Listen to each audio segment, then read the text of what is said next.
Hello everyone, कैसे हैं आप लोग सभी। उम्मीद है आप लोग सभी बढ़िया होंगे। स्वागत है आप सबका एमपी बोर्ड एजुकेशन के यूट्यूब चैनल पे।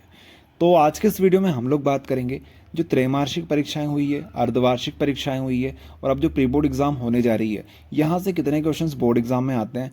इसके अलावा पिछले सालों में क्या हुआ है वो चीज़ के ऊपर भी बात करेंगे। जो क्वेश्चन बैंक एमपी बोर्ड ने रिलीज़ करी है उसको कैसे आप यूज़ कर सकते हो, और लास्ट में बात करेंगे पेपर ईजी आएगा या डिफिकल्ट आएगा।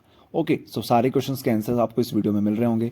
तो चैनल को आप लोग सभी सब्सक्राइब कर लीजिएगा अगर आप लोग पहली बार आए हैं इस चैनल के ऊपर। तो बाकी वीडियो को लाइक आप लोग सभी कर दीजिएगा। चलिए करते हैं वीडियो को स्टार्ट। तो देखिए, जो क्वेश्चन बैंक हो गई हमारी, इसके अलावा जो त्रैमासिक अर्धवार्षिक परीक्षा जो होती है, इसके अलावा जो प्री बोर्ड एग्जाम इस बार होने वाली है, ये बहुत इंपॉर्टेंट होती है। खासकर 2 नंबर के जो क्वेश्चन होते हैं ना, वो बहुत इंपॉर्टेंट यहाँ से निकलते हैं। तो आप लोग 2 नंबर के क्वेश्चंस यहाँ से रेडी कर सकते हो। ऐसे बच्चे जो 90 to 95% स्कोर करना चाहते हैं उन लोगों को तो ये चीज़ें देखनी चाहिए, ठीक है, क्योंकि यहाँ से बहुत सारे क्वेश्चंस डायरेक्ट आ जाते हैं। 2 नंबर में लॉजिकल क्वेश्चंस आते हैं अगर हम बात करें मेन सब्जेक्ट की। और इसके अलावा और चीज़ें आपको बताते हैं हम। क्वेश्चन बैंक जो होती है उसमें ऑब्जेक्टिव अच्छे लेवल के दिए होते हैं। तो ये बोर्ड एग्जाम वाले क्या करते हैं, जब पेपर बनता है ना तो मोस्टली क्वेश्चन बैंक को ही प्रेफर करते हैं। परीक्षा बोर्ड वगैरह से भी क्वेश्चन देखते हैं, बट जो सबसे ज़्यादा प्रेफरेंस मानी जाती है वो क्वेश्चन बैंक को माना जाता है। ऑब्जेक्टिव अच्छे लेवल के दिए होते हैं वहाँ पे, और वहाँ पे सभी चैप्टर वाइज दिए होते हैं, बिल्कुल सीक्वेंस में अच्छे से अरेंज रहते हैं, सिलेबस के अकॉर्डिंग रहते हैं। तो वहीं से क्वेश्चंस दिए जाते हैं मोस्टली ऑब्जेक्टिव टाइप के। लेकिन फिर भी आप लोग तैयारी अच्छे से करिएगा। परीक्षा बोर्ड के ऑब्जेक्टिव भी आप लोग चाहें तो कर सकते हैं। हमने लगभग सारे सब्जेक्ट के इंपॉर्टेंट ऑब्जेक्टिव्स प्रोवाइड किए हैं आपको। परीक्षा बोर्ड में जो इंपॉर्टेंट ऑब्जेक्टिव होते हैं वो टिक लगवा दिए हैं। फिर क्वेश्चन बैंक के ऑब्जेक्टिव्स को आपको इंग्लिश में ट्रांसलेट कर दिए। आप लोग सभी जानते हो यार कि जो क्वेश्चन बैंक आती है वो हिंदी मीडियम में आती है, तो हिंदी मीडियम में उनके सॉल्यूशंस प्रोवाइड कर रहे हैं हम लोग। इसके अलावा इंग्लिश मीडियम में ट्रांसलेट कर रहे हैं, तो इसमें आपको बहुत सारी हेल्प मिल जाएगी। तो ये चीज़ें हैं यार, इन पे ध्यान दिया करो। पिछले सालों में अगर हम बात करें ना तो प्री बोर्ड एग्जाम जो होती थी पहले, अभी भी होती है, मतलब पहले जो प्री बोर्ड एग्जाम हुई है उनसे डायरेक्ट क्वेश्चंस उठ के आते हैं बोर्ड एग्जाम में। ऐसा हुआ है। 2 नंबर के जो क्वेश्चंस होते हैं ना उनके बहुत सारे चांसेस ऐसे होते हैं कि प्री बोर्ड एग्जाम में, त्रैमासिक में, अर्धवार्षिक में जो 2 नंबर के क्वेश्चन आए हुए होते हैं वही डायरेक्ट आ जाते हैं बोर्ड एग्जाम में। ठीक है, तो प्री बोर्ड वगैरह भी जो होने वाली है ना उसको थोड़ा देख लेना पेपर वगैरह को अच्छे से कि हाँ यार इस तरह की तैयारी हमने करी हुई है। इसके अलावा आगे हम बात करते हैं भैया कि पेपर इजी आएगा या डिफिकल्ट आएगा।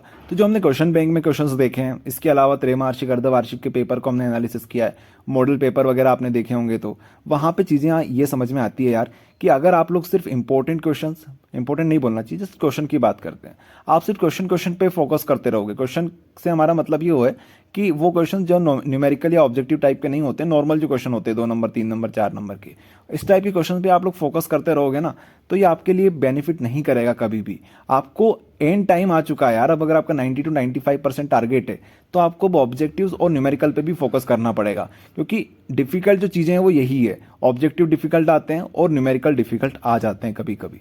तो ऐसे में अब आपका टारगेट ये होना चाहिए कि हमें ऑब्जेक्टिव भी खत्म करने हैं, न्यूमेरिकल भी खत्म करने हैं। इसके अलावा जो इंपॉर्टेंट क्वेश्चंस हम प्रोवाइड कर रहे हैं या फिर आप कहीं से भी ले रहे हैं, कहीं से भी आप देख रहे हैं, तो वही कीजिए यार। अब टाइम आपके पास इतना नहीं है कि आप लोग ज़्यादा दिमाग लगाए। इंपॉर्टेंट क्वेश्चंस अगर आप लोग कर लेते हो ना तो मोस्टली चीज़ें आपकी हो जाती है यार, क्योंकि इंपॉर्टेंट क्वेश्चंस हो गए, वही क्वेश्चंस बार बार रिपीट होते हैं। अगर आपने इंपॉर्टेंट क्वेश्चन सिर्फ पीवाईक्यू के बेसिस पे देख रहे हैं तो भाई साहब ये कंप्लीट नहीं है आपके लिए। पीवाईक्यू से ही पेपर नहीं आता है, बहुत सारी चीज़ें ऐसी होती है जो देखी जाती है। क्वेश्चन बैंक देखी जाती है, त्रैमासिक परीक्षाएं, अर्धवार्षिक परीक्षाएं, इसके अलावा pre board exam, model paper, इन सभी को 4-5 साल के जो हुए हैं उनको देखा जाता है, तब जाके इंपॉर्टेंट क्वेश्चंस बनते हैं। ठीक है, तो अगर आप लोग इंपॉर्टेंट क्वेश्चंस कर लेते हो तो फिर आपको ज़्यादा चीज़ें भटकने की जरूरत नहीं है। पता चल रहा है आप लोग बस क्वेश्चन पे फोकस कर रहे हो, ऑब्जेक्टिव वगैरह सब छोड़ रखे हैं आपने। तो ये गलती मत करना, बहुत सारे बच्चे ये गलती करते हैं। अब समय आ चुका है कि आपको ऑब्जेक्टिव में भी प्रॉपर टाइम देना है, न्यूमेरिकल में भी प्रॉपर टाइम देना है। ठीक है, तो ऐसे बच्चे जो सिर्फ पास होना चाहते हैं उनके लिए तो कोई दिक्कत वाली बात नहीं है, वो लोग इंपॉर्टेंट क्वेश्चन पे फोकस करें, जितना हो सके उतना फोकस करें। बट ऐसे स्टूडेंट जिनका 90 to 95% का सपना है, वो लोग तो भैया ऑब्जेक्टिव और न्यूमेरिकल पे अब शिफ्ट हो जाओ अगर आपने नहीं किया है तो अभी तक। तो ये था इस वीडियो में। पेपर इजी आ रहा है, कोई दिक्कत वाली बात नहीं है, बस आपको सीक्वेंस में चीज़ें लेकर चलनी है।